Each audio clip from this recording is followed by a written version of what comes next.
Very often I see highly educated people talking to me and asking about the options, where to invest, what to do with the money, how to protect.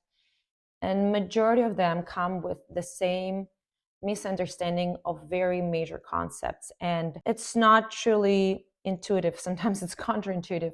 Let me start with just this first one.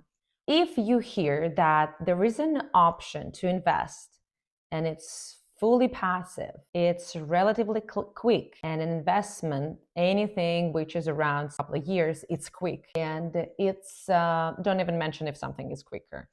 It's something which doesn't require you to have a lot of capital. Or if it's something which says that the risks are fairly low. So if those four are combined, my suggestion is just run and don't look back. Usually, I'm pretty much feel safe say never. There is an option that exists that will combine all four: risks, time, capital, and being passive. They are usually never in one sentence when we talk about creation of wealth and even protecting of wealth. Did I say health? Creation of health. And this is the biggest myth that I still see in highly educated people. And it's not because if you believe that, it doesn't mean that you're uneducated. It just means that if something sounds too good to be truth, just run, get extra advice before you commit to anything. And let's get to the next one. While passive income exists, and as I said, it's a great tool that many wealthy and not so wealthy people use to multiply their wealth. When we say passive, it doesn't truly mean that there is no work at all and you literally sleep over the whole period of your investment and you just enjoy the benefits. So this definition couldn't be far from the truth, even though it does resemble that. Even if we talk about one of the most passive investments, such as buying stocks or any types of investments like that, even in that case, you still need to, or someone needs to manage your account, your investments, monitor that. If the correction needed, someone needs to do that. If there is any balance that needs to be done, balanced, then it has to be done by someone. And if you do nothing but just sleep, hoping that while you're sleeping, your money is just growing, most likely they will grow the other direction, not the direction you want that to grow. And again, coming from that first myth that we were discussing, if you hope that you will get all the results super quick, super nice, and tomorrow, then most likely that's also not true. Safe, high return, lower capital investments, while staying passive, it all takes time to get to tap into the force of the compound interest. I probably will be showing this during all videos on this channel, but this is truly how wealth is working. You place the seed and it's growing like that. Of course, there are forces that can help your money start growing.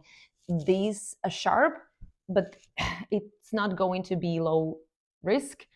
It's not going to be passive, and it usually needs a little bit more of a capital to do the initial push. The next myth is also resembles the previous one, that amazing capital return happens overnight. So it never happens overnight. Even if you see that there is a huge return that happened overnight, whether that's with stocks or real estate or any other business becoming super nice way of making passive money for the business owner, usually that overnight return is not truly the overnight return. All those years of investments, whether that's education yourself or building systems or creating that foundation on which the success was happening, but it's never the overnight success. And even if there are overnight successes in history, sometimes we do see that someone just accidentally invested a whole lot of money in stocks and those stocks just jumped overnight and he's a millionaire. Well, but that's more like a lottery. And even though those cases exist, it's not something that you want to be planning for.